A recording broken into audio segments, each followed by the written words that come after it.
Yo, what's up mga lods? So welcome to... wait lang. Yo, what's up mga lods? So welcome to our sequence. Tama ba? Sequence ba? Hindi, sige, basta yun. Wala ko. Ulit-ulit ako. Yo, what's up mga lods? Welcome to our segment na mamigay ng 20 mil sa mga tao. Bakit 20? Guys, mag 20,000 followers na tayo sa Facebook. Yeah! So salamat nga pala sa mga sponsors natin. No? Without any further ado, let's go! Gusto nyo kumasa ng challenge ko. Tapos pag nanalo kayo, meron kayong premyo. Ano, G? Sa hindi nyo kilala, maghanap kayo ng mas mababang percentage ng cellphone nyo. What? Ilang percentage mo?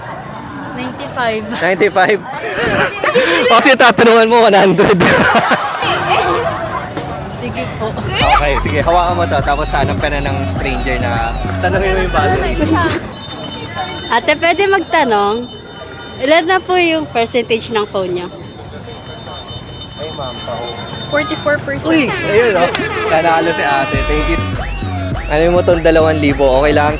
So, may pang ano na kayo. Ate, oh. Kunwari, 2,000. Anong sasabihin? Thank you po. Boss, pwede kayong kumasa sa challenge ko? Ano po yun? Kasi magti 20,000 followers na ako ngayon. Ayan, okay, ano na ngayon? Yay! Ayan. So ngayon, teka, sino kakasa? Isa lang kailangan ko. Ikaw? Sige. Anong percentage ng battery mo? Sige po.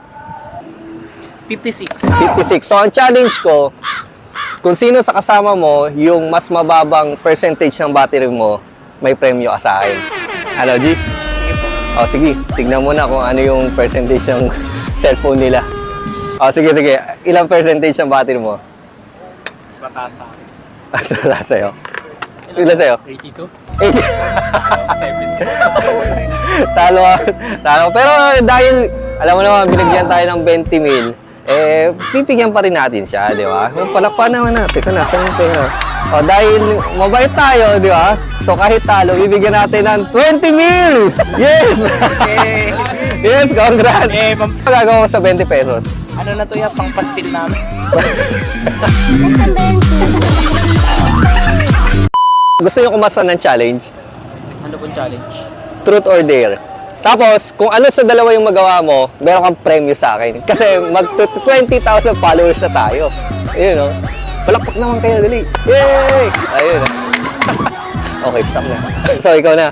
Sige lang po. Truth or dare? Truth. Ano yung pinakamasakit na nangyari sa'yo? Yun lang. Ano kaya? Yung the time na umalis yung papa ko, nagpuntang ibang bansa para magtrabaho. Ilan taon ka nun? Mga 7, 8 ka? 7. Ayan, so tama-tama. Dahil dito sa segment natin na to, bibigyan natin siya ng 20 mil ngayon. Yes! Seryoso, 20 mil! Ay, teka, baka malagdag ako. Handa ka na? Nasaan yung cheque? Kuya, So, salamat dahil kumasa ka at binahagi mo yung buhay mo, no? Bakit na nakababaw sa akin? Sakto na yan? Opo. Sige, sabihan mo lang kung kukulang, bigyan kita.